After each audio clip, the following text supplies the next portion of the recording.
نحمدہ ونصلی علی رسولہ الکریم اما بعد۔ معزز ناظرین، نبی علیہ الصلوۃ والسلام کے حلیہ مبارک کے حوالے سے جو آپ علیہ الصلوۃ والسلام مکہ چھوڑ کر مدینہ کی طرف تشریف جب لا رہے تھے، ہجرت کا موقع تھا، تو اس میں نبی علیہ الصلوۃ والسلام کا حلیہ مبارک جو ہے وہ بیان کرنے والی ایک عورت ہے جس کا نام ام معبد ہے۔ آئیے ہم اس سے سنتے ہیں، پوچھتے ہیں کہ وہ اس حوالے سے کیا کہہ رہی ہیں۔ نبی صلی اللہ علیہ وسلم کے اولیاء مبارک کے حوالے سے انتہائی بہترین انداز کے ساتھ انہوں نے اس نبی صلی اللہ علیہ وسلم کے آپ علیہ السلام کے چہرے مبارک کی خوبصورتی کا نقشہ جو ہے وہ کھینچا ہے۔ ہم اور آپ کو بھی جو ہے یہ معلومات ہونا ضروری ہے۔ تو آئیے ام معبد کی طرف چلتے ہیں۔ کہتے ہیں حضرت کے وقت نبی صلی اللہ علیہ وسلم ام معبد خزائیہ کے جو ہے وہ کمرے کے یعنی اس کا جو ایک حجرہ بنا ہوا تھا، خیمہ لگا ہوا تھا، اس جو ہے وہ خیمے سے گزرے تو اس نے نبی علیہ الصلوۃ والسلام آپ علیہ السلام سے جب وہ آپ کا گزر ہوا وہاں سے، تو اس نے نبی صلی اللہ علیہ وسلم اللہ کے رسول نے ان سے گفتگو کی، بات کی۔ بعض مورخین نے لکھا ہے کہ نبی صلی اللہ علیہ وسلم نے ان سے دودھ طلب کیا، تو انہوں نے کہا کہ دودھ جانور تو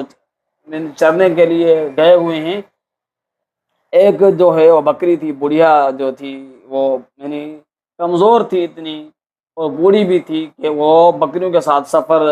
نہیں کر سکتی تھی، انہوں نے اس گھر میں باندھا ہوا تھا، تو لہذا نبی صلی اللہ علیہ وسلم نے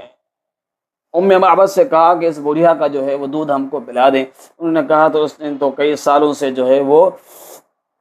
دودھ دینا ترک کر رکھا ہے، دودھ دینا چھوڑ رکھا ہے۔ معزز ناظرین، نبی علیہ السلام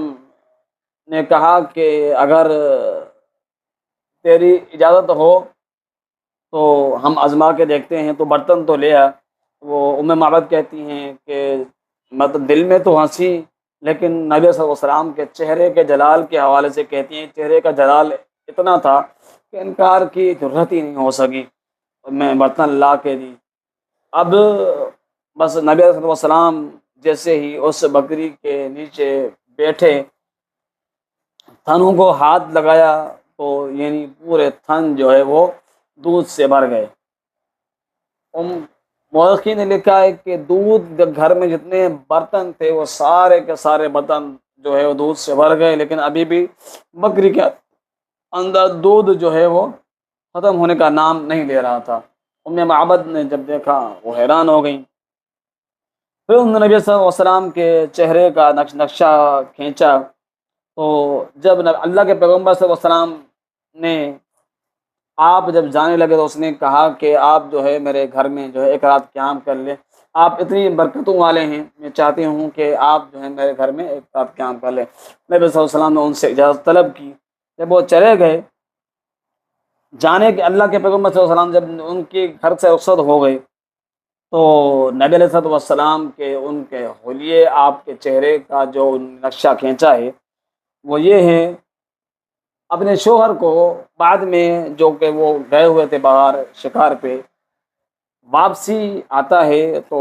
نبی صلی اللہ علیہ وسلم جس گلی سے جس جگہ سے گزر جاتے تھے، آج بھی خوشبو جو ہے وہ باقی رہ جاتی تھی، وہاں پر محسوس ہو جاتا تھا کہ یہاں سے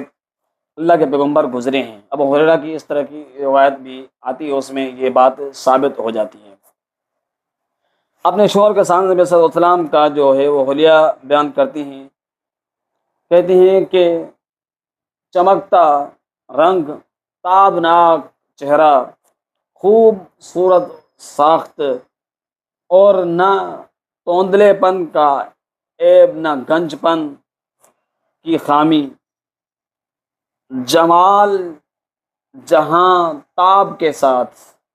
یعنی نبی صلی اللہ علیہ وسلم کی خوبصورتی بس اعلیٰ تاب کے ساتھ آپ کی خوشبو، آپ کی جو ہے وہ کیا کہتے ہیں خوبصورتی ظاہر ہو رہی تھی،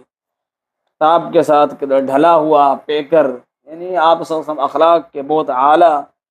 اور سرمگی آنکھیں، نبی صلی اللہ علیہ وسلم خوبصورتی کیا یہاں بیان کر رہی ہیں، سرمگی آنکھیں، لمبی پلکیں اور بھاری آواز، لمبی گردن، سفید اور سیاہ آنکھیں، سیاہ سرمگی پلکیں،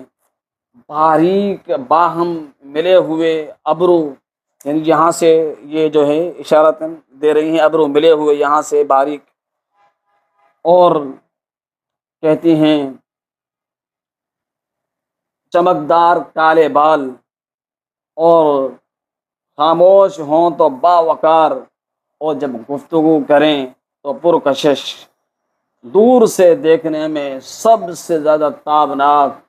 اور پرو جمال سے وہ جمال، قریب سے قریب خوبصورتی اور شیرین اور گفتگو، چکی چاش میں چاشنی، بات میں وضاحت، دو ٹوک، نہ مختصر نہ فضول انداز، ایسا کہ گویا لڑی سے موتی جھڑ رہے ہیں، درمیانہ قد، نہ ناٹا یا ناٹا کے نگاہ میں نہ جھجے، یعنی ایسی کوئی نگاہ کی خرابی بھی نہیں، نہ لمبا کہ ناگوا، یعنی قد بھی اتنا نہ چھوٹا کہ خراب لگے نظر کو، اور نہ لمبا بالکل دو شاخوں کے درمیان ایسی شاخ کی طرح جو سب سے